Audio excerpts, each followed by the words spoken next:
Hi, here's how you make allergen-friendly pizza. So to start off, in a large bowl, we're going to combine a half a cup of warm water, a teaspoon of active dry yeast, and a teaspoon of sugar. And we're going to mix that all together. And then we're going to let that sit for 15 minutes so that the yeast can activate to be ready for our dough. And then after the 15 minutes, we're gonna add in 1.5 cups of flour. I use gluten-free flour here so that it could be free of the top 9 allergens, so no wheat in the dough.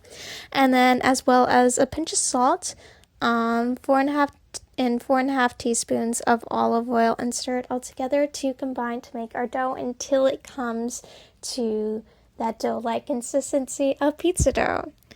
And so once it's all stirred together, then we are going to put that onto a floured surface to start kneading into our dough.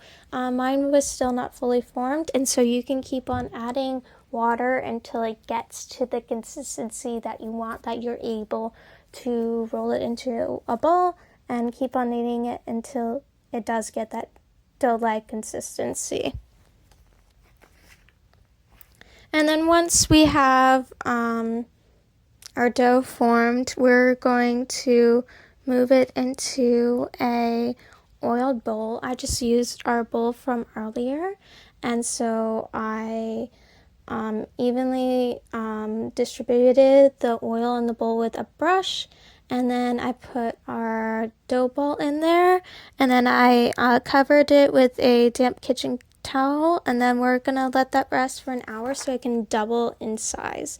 And then while that is sitting, we're gonna start working on our pizza sauce. So in a bowl, I put in a half a cup of tomato sauce, a pinch of salt, 2 teaspoons of Italian seasoning, a teaspoon of sugar, and some garlic, and mix that all together to make our sauce to put on our pizza. So after the hour of our dough having to rise, we are going to put it back onto a floured surface to form our dough shape of our crust.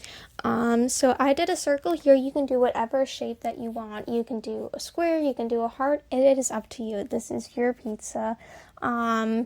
It should be about 12.5 inches wide if you do it in the circle shape to get the right consistency of the crust, the thickness of the crust. Otherwise, it's up to you, whatever thickness of the crust works for you. And then once we reach how we want our crust to look, we are going to slide it onto a cookie sheet. It might lose its shape a little bit or break, but we can always fix that on the sheet and reform our crust to how we want it to be to fit our sheet that we're cooking it on.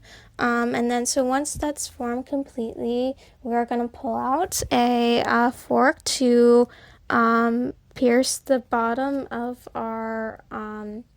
our crust with it, poking in like little holes. And then once we're done with that, we are going to put on our tomato sauce from earlier.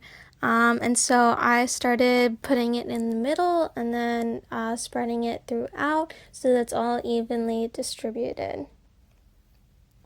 And then once we're done putting on our sauce, then it's going to be time for the toppings. So for my toppings, I did a mix of different vegetables. So I did mushrooms and red onions and tomatoes and spinach. And so really we're just going to distribute this all out so that it's a mix throughout and not just one vegetable here, one vegetable there, and that every slice has a mix of different ones. You can do whatever toppings you want. There's so many good different combinations. Other good pizza vegetable toppings are like artichokes and olives, but whatever rocks your boat, put it on your pizza. So once we get all our veggies and toppings on, then we are going to sprinkle our cheese all over it. So for dairy-free cheese, to make this top 9 allergen friendly, a good brand for that is Dahlia. So just sprinkle it all over. You're going to need more cheese than you think because with it cooking in the oven, it's going to melt and so it's gonna look less once it's done cooking. So then we're gonna cook that at 450 for 20 to 30 minutes.